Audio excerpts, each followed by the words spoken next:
Paz y bien, queridas alumnas, vamos con el siguiente tema que tiene relación, obviamente, y secuencia con el anterior. Nos habíamos quedado en el imperio de los incas. Bien, habíamos hablado acerca de la organización política, social. Tú ya has leído acerca de la educación inca, acerca de las divinidades incas. Nos quedamos en esta sucesión de incas. Te hablé de la dinastía Hanan, de la dinastía Urin, del conflicto que hubo entre Huáscar y Atahualpa antes de la llegada de los españoles, la llegada de Francisco Pizarro, Diego de Almagro y Hernando de Luque. Ahora, en el tema actual, que es invasión a América y posteriormente la invasión al Tahuantinsuyo, vamos a ver por qué es que llegaron hasta aquí. Ahora, ¿por qué específicamente los españoles? También es una pregunta válida. ¿Cómo así? O sea, ¿qué tuvo que pasar en Europa? ¿Qué tuvo que pasar en España para que lleguen a América? ¿Por qué América? ¿Por qué no otro lado? Son cuestiones que la historia, que no exactamente la historia se ha preguntado, sino otros estudiosos, porque la historia no juzga, la historia explica los hechos, la historia va a establecer relaciones y va a quizá plantear hipótesis, pero no va a juzgar. Entonces, vamos ahora con algunas preguntas que puedan de alguna manera despertar más conocimiento. No vamos a hacer una especie de mayéutica, como lo hacía el gran filósofo griego Sócrates. Bien, ¿qué es una invasión? Muchas veces se ha acostumbrado y se ha querido dar como, claro, normalmente dicen la conquista del imperio del Tahuantinsuyo. Y obviamente entre conquista, invasión y destrucción, la más civilizada es conquista. Que al fin y al cabo conquista tiene muchas acepciones, ¿no? Si hablamos de una conquista en términos de relaciones afectivas, obviamente es una acepción mucho más amigable que invasión o que destrucción, porque lo que hubo acá fue una destrucción, fue una invasión. Ahora, si estuvo bien o mal, repito, la historia no juzga, pero hay que narrar, hay que explicar los hechos como fueron. Fue una invasión, fue una matanza, fue un saqueo, no solo del Tahuantinsuyo, sino de América. ¿De acuerdo? Eso fue lo que pasó en esta parte del continente. ¿Cuáles eran las condiciones de Europa en ese tiempo? Acuérdate, ya no había esclavismo. Los españoles llegaron acá en 1526, ¿de acuerdo? Entonces, Europa estaba en pleno feudalismo. Acuérdate que el feudalismo era aquel modo de producción en el cual lo que importaba era la tierra, no la tierra que puedes encontrar pues ahora en la calle, sino la tierra como feudo, la tierra como territorio, la tierra como una porción de suelo en el cual tú puedes explotar recursos y desarrollar la agricultura. Eso era lo que en el feudalismo era considerado tierra, era considerado feudo y era lo más valioso. ¿De acuerdo? Bien, ¿por qué se dio la invasión de América y del Tahuantinsuyo? Consecuencias de este feudalismo, consecuencias de este modo de producción en Europa, y hay que recalcar en Europa porque las condiciones que se daban en ese continente con respecto a las de América o Sudamérica no eran las mismas. Ya lo expliqué un poco en la clase pasada.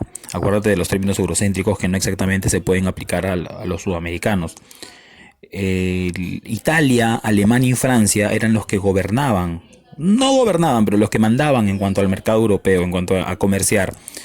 Y España y Portugal, que son pues los dos países que llegan a esta parte del mundo, tienen la necesidad de salir. Bien, eso lo explicamos a continuación. Causas de la invasión. El mercado europeo, como te digo, estaba saturado. Alemania, Italia y Francia tenían una especie de oligopolio con respecto de todo el mercado. Es decir, a España ya no le quedaba de otra. A Portugal tampoco. Ya no tenían a dónde ir a comerciar.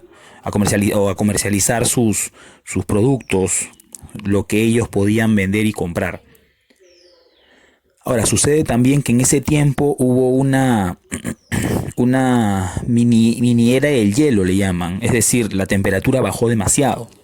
Entonces, al bajar la temperatura, ocasionó que los siervos de los señores feudales no puedan cosechar lo mismo que cosechaban en condiciones climatológicas naturales. Es decir, si baja la temperatura hay ciertos productos que no vas a poder cosechar como normalmente lo haces. Obviamente eso al señor feudal le daba exactamente lo mismo. Él igual quería que el siervo produzca. Entonces, ¿eso qué genera? Eso genera miseria.